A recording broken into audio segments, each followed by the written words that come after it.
आप लोग भी दर्शन कर लीजिए हमारे भगवान ऐसी जी हैं के। कि उतना अच्छा खाना भी नहीं मैं बना पाती हूँ, क्योंकि मैंने अपने मायके में ज़्यादा काम किया नहीं। तो ये बोले कोई प्रॉब्लम नहीं है, सब कुछ मैनेज हो जाएगा। तो मैंने कहा चलो ठीक है। फिर ये था कि देखिए मेरे यहाँ पापा तो थे नहीं, मेरा जो कैश था थोड़ा बहुत वो फिक्स था, उसका मतलब ब्याज मम्मी लेती हैं। और हम लोगों के यहाँ मतलब ज़मीन ज़्यादा ली जाती है, कैश लोग कम रखते हैं। तो पापा होते अपने हिसाब से मैनेज करते हैं, तो मम्मी ने इनसे ये कहा कि भैया मैं कुछ दे ले नहीं पाऊँगी। तो इन्होंने कहा कि देखिए मैं भी कुछ नहीं मांग रहा हूँ, बस आप लोगों का आशीर्वाद चाहिए। सो देखिए फैमिली की खुशी जिसमें होती है वो शादी सक्सेस होती है, चाहे वो लव मैरिज हो चाहे अरेंज मैरिज हो। ये चीज़ मतलब मुझे ऐसा लगती है, आप लोग बताइएगा कि देखिए जिसमें भी आशीर्वाद बड़ों का होता है वो शादी सफल होती है, चाहे लव मैरिज हो अरेंज मैरिज। मेरी ये जो भी मुझे देख रहे हैं, मेरी बस यही आपसे रिक्वेस्ट है कि कभी भी आप मैरिज करिए, चाहे लव हो चाहे अरेंज हो, अपनी फैमिली को मना लीजिए कैसे भी करके। बस ये है कि बड़ों का आशीर्वाद ज़रूर लीजिए। अगर आप बड़ों का आशीर्वाद मिल गया तो समझ लीजिए आपकी जो मैरिड लाइफ होगी वो हमेशा सक्सेस रहेगी। मैंने बहुतों को देखा है, तभी मैं ये चीज़ बता रही हूँ।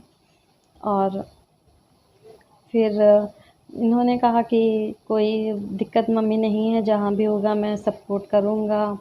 और फिर मम्मी ने खुल के ये चीज़ बता दी थी कि मेरे पास भाई कैश नहीं है। इन्होंने कोई डिमांड भी नहीं करी थी, लेकिन वही अपनी बेटी का जब शादी होती है सबका मन करता है ये दूँ ये लूँ। और बड़ी दीदी की जब शादी हुई थी तब तो पापा थे, आज से 20-22 साल पहले हुई थी।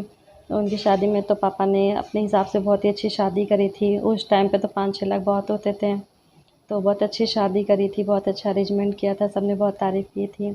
लेकिन वही है कि जब मम्मी अब हैं तो फिर मम्मी ने कहा कि मम्मी का भी मन था कि मैं अपने लड़के को कुछ दूँ। तो मम्मी ने कहा देखो भाई मैं वैसे तो नहीं कर सकती हूँ, लेकिन मेरे पास घर है तो मैं तुम लोगों को घर दूँगी। अब देखिए चाहे इधर से करिए चाहे उधर से करिए, बात तो वही होती है। और हम लोगों को भी घर की नीड थी, चाहे हम बाद में बनवाते, क्योंकि वो जो मेरा ससुराल है वो मतलब मेरे ससुर जी का घर नहीं है, वो मेरे जेठ जी का घर है। वो देखिए उनकी अच्छाई है कि वो सबको रखे हैं, सब एक साथ हैं। मेरा भी वहाँ पे एक कमरा है, मुझे भी दिया गया है। लेकिन अब मैं वहाँ क्यों नहीं रहती हूँ, मैं वहाँ जाती हूँ, सब कुछ है, मेरा कमरा है, लेकिन मेरा कमरा पड़ जाता है फ्रंट पे। अब वहाँ वही बैठक रूम है, अगर मैं वहाँ जाती हूँ तो वो बैठक रूम चला जाएगा, है ना? तो अब जब मुझे यहाँ पे मिला है तो मैं यहाँ रह रही हूँ कि उन्हें भी प्रॉब्लम ना हो, मुझे भी प्रॉब्लम ना हो। जब यहाँ मिला है फिर यहाँ का क्या करूँगी? और यहाँ भी मेरा 1.5 से 2 लाख रुपए लग गया है, क्योंकि मम्मी ने कहा था कि पहले इधर का पोर्शन दूँगी, तो फिर हम लोगों ने इधर बनवा लिया था। फिर मतलब बहन की भी अभी शादी नहीं हुई है तो अभी कुछ डिसाइड नहीं हुआ। अब मम्मी जो इस तरफ का पोर्शन है वो कह रही हैं देंगी, तो फिर उसे भी बनवाना ही पड़ेगा। तो अभी तो फ़िलहाल ये इसीलिए ना इधर काम करा रहे हैं ना उधर। जब सिस्टर की शादी हो जाएगी सब कुछ मतलब लिखा-पढ़ी में होगा तभी बनवाएँगे। तो वही मम्मी ने इनसे कहा था कि भाई हम कैश नहीं हम घर दे पाएँगे, तो इन्होंने कुछ माँगा भी नहीं था। इन्होंने कहा मम्मी कोई बात नहीं। तो और मतलब मैंने भी कहा था इतनी बड़ी फैमिली में थोड़ा-सा, क्योंकि वहाँ देखिए एक कमरा था और फिर मतलब वो फ्रंट पे पड़ता था।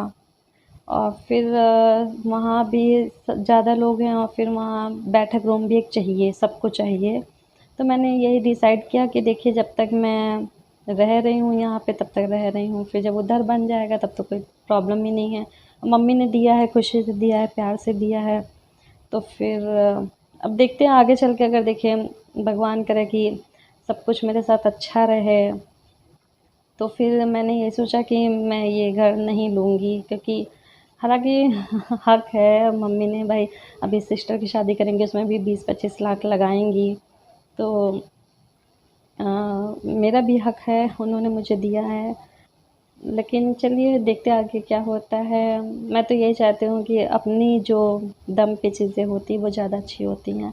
हालाँकि शादी से पहले मैंने भी अपने अपने खुद के पैसों से ज़मीन ली थी, और उसमें किसी का वो नहीं था, अपने पैसों से ली थी, तो उसकी खुशी अलग होती है।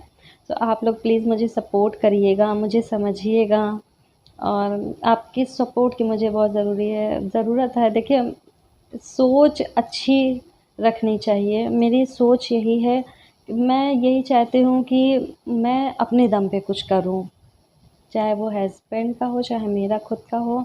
हम दोनों अलग अलग नहीं हैं, हम दोनों एक ही हैं, लेकिन अपने दम पे जो चीज़ की जाती है उसकी बात ही अलग होती है। देखिए मम्मी शादी में वैसे खर्चा करती, वो अलग की बात हो जाती, उस पे कोई उँगली उठाने वाला नहीं था। अब मम्मी ने घर दिया है तो बहुत से लोग ये चीज़ बोलने लगते हैं ना, अभी आप लोगों को क्लियर नहीं करती तो आप भी सोचती हैं मायके में क्यों रहती हैं, ये है वो है। तो बहुत से लोगों को होता है, चीज़ें नहीं पता होती हैं, जज कर लेते हैं। बहुत से लोग सोचते होंगे कि ये मायके में रहती हैं, क्या इनके हस्बैंड के पास घर नहीं है, क्या ससुराल में बनती नहीं हैं, बहुत सी चीज़ें जज कर लेते हैं बिना पता करे। तो लेकिन ऐसा कुछ भी नहीं है। तो यही सब है कि अपने अपने दम पे होता, अपना होता तो उसकी बात अलग होती है। अब मम्मी शादी में देखिए चीज़ें जेवर दे देती, चीज़ें दे देती, 20-25 लाख खर्च हो जाते, उसमें कोई नहीं कहता। लेकिन मेरा भी यही मानना है कि देखिए एक रात में 25 लाख खर्च कर दीजिए, कोई मतलब नहीं बनता है। और वही चीज़ आप अपने बेटी, दामाद को दीजिए तो उनका जो स्ट्रगल होता है वो थोड़ा कम होता है। Subscribe or next day you'll die. Down in the deep when